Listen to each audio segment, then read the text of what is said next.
Okay, so just sort of have at it. You want to also hold your hammer down at the ball end. Don't choke up on the hammer like that. So you want the pistol grip in your palm. Yep, like that. And you can rest your index finger there as long as you're having, you know, easy hammer blows. But if you're raising or forging, you don't want your index finger up there. But for just light tapping, it doesn't really matter. My finger just naturally goes there. You're not gonna break it. Okay, so You're not gonna break. Okay, tell me when to start. Go ahead. Oh, okay. I got my hand, I think, properly. Just start set hammering. You gotta stop. You can't think. You have to feel. Hit harder. Like a lot harder. There you go.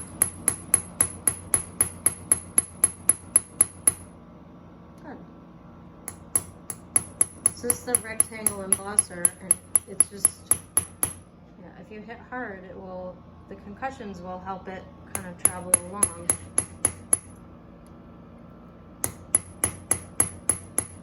A little faster. There you go.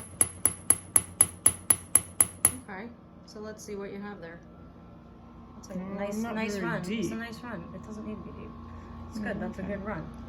So you can maybe smooth that spot. Little transition, please. You can smooth that over. Yeah.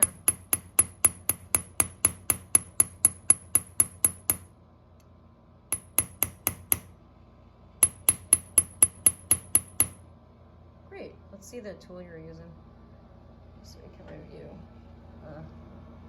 Where are we here? There we go. So maybe turn it to the side so we can see the side profile. Yeah.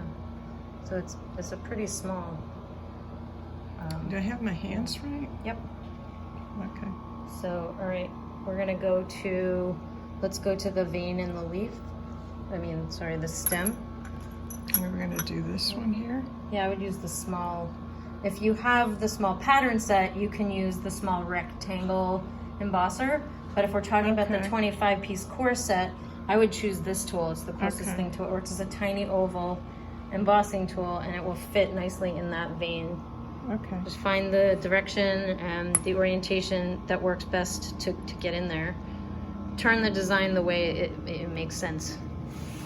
There you go. You turn your work, not your body. There you go. Oh, this is going to be a good spot. And you're going to, hit hard, let it move along.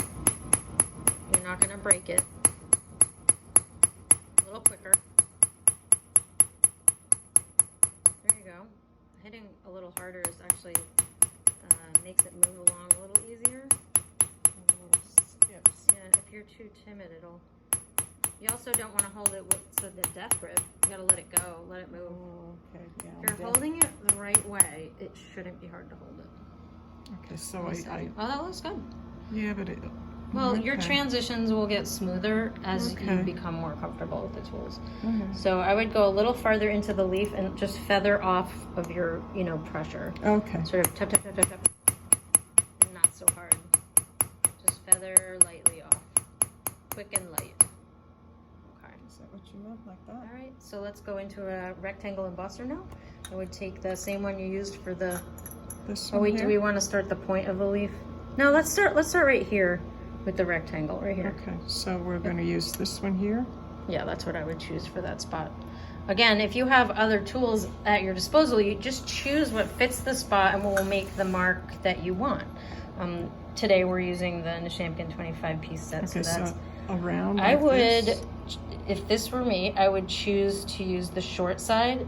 The other thing you want to do is, may I hold it?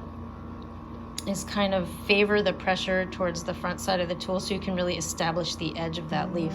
Okay, gotcha. Kind of like right here, how that's nice and see. deep, right? Okay. If it's rocked back this way, you're gonna kind of go right in the middle. But if the pressure is this way, you'll get a nice edge. Okay. Try it out. Okay, what's your? Oh, there we go. All right, hold on. Okay. Okay, so go at this angle like this, and then just swing around. I would go on the short side. On the short side. Yep. Okay. Because that is an easier. You'll see. So I'll It'll be go around the angled. curve easy. Hold on.